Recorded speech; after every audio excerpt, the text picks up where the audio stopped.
Hey folks, and welcome back to Glenn and Adrian's Rock Talk. That's Adrian. And that's Glenn.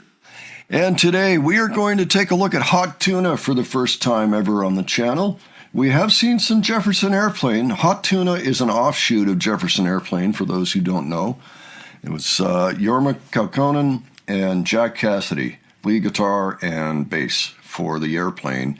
Going off on their own at one point, I think that maybe there was some type of a missing block for Jefferson Airplane at one point. I don't know if it's because they lost their drummer or what happened after Volunteers, but they went out on their own for a little bit, and this was just going to be an offshoot, something they did on the side.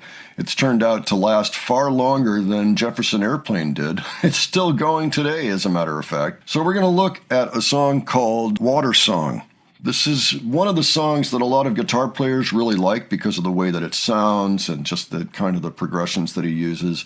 My understanding is that he's playing open tuning as a G major chord. It comes off this album, Burgers, which was, I think, their third album, 1972, on Grunt Records, Jefferson Airplane's own little subsidiary label. Yeah, this is a pretty good record, by the way. If you ever see it in the used bins or something, pick it up. It's a pretty nice listen. I thought we would check this out. This is a live version that comes from 46th Street Rock Palace in 1973.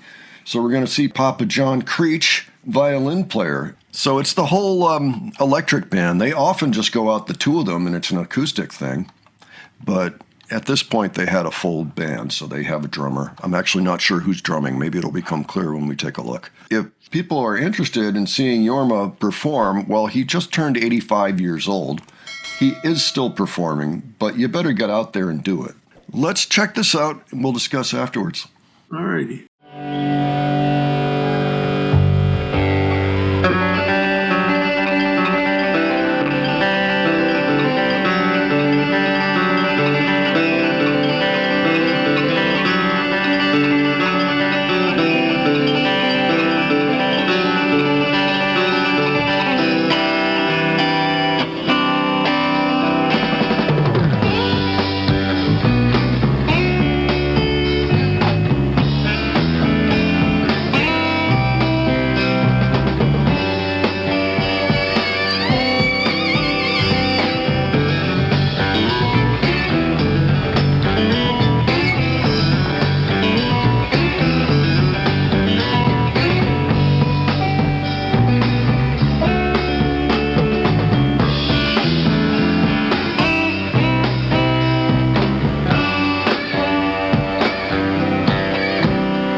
Cool. What'd you think, Adrian? Great song. Good guitar on there. I'm guessing it's Yorma finger picking a guitar. That's right. That's him. Big, tall guy.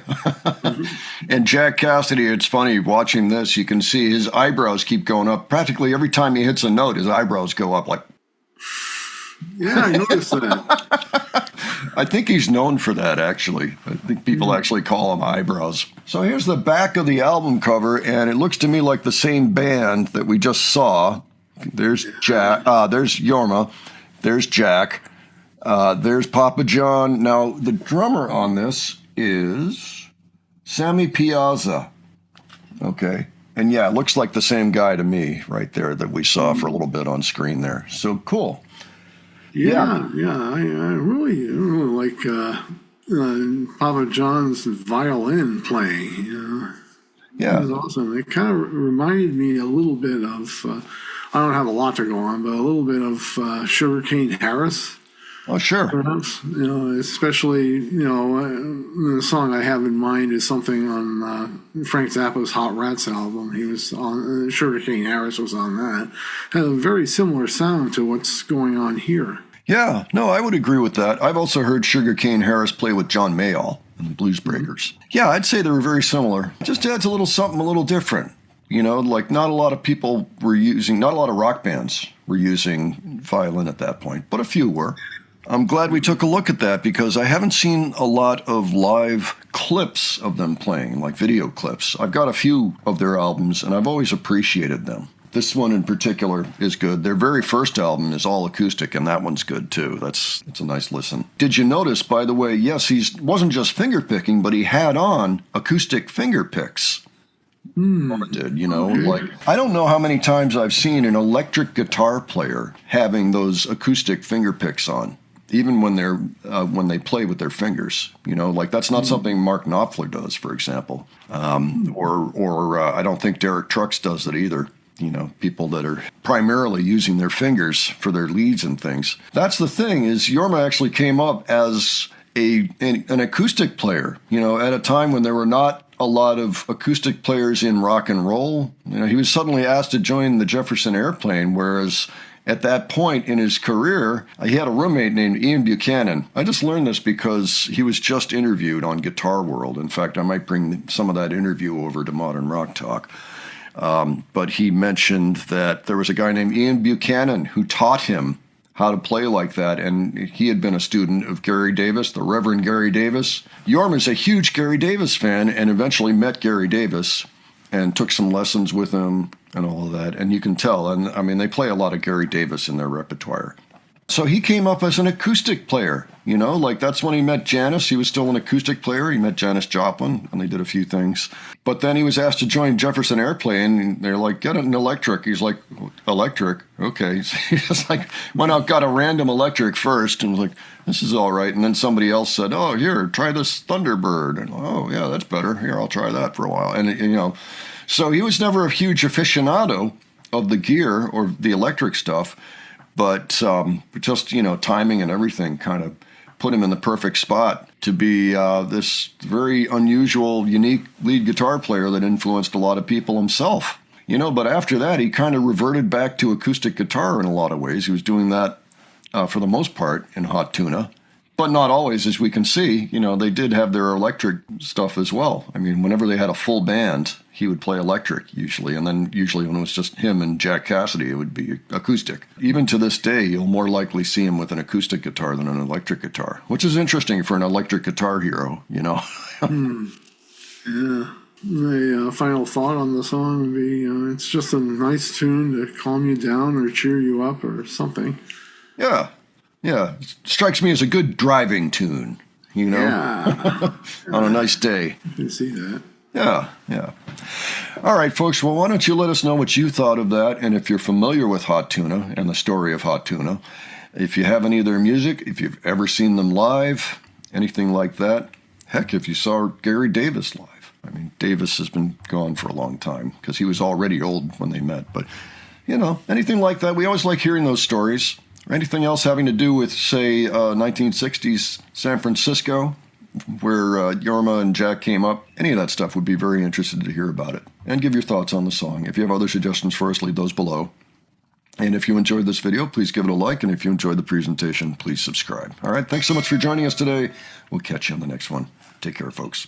See you all later.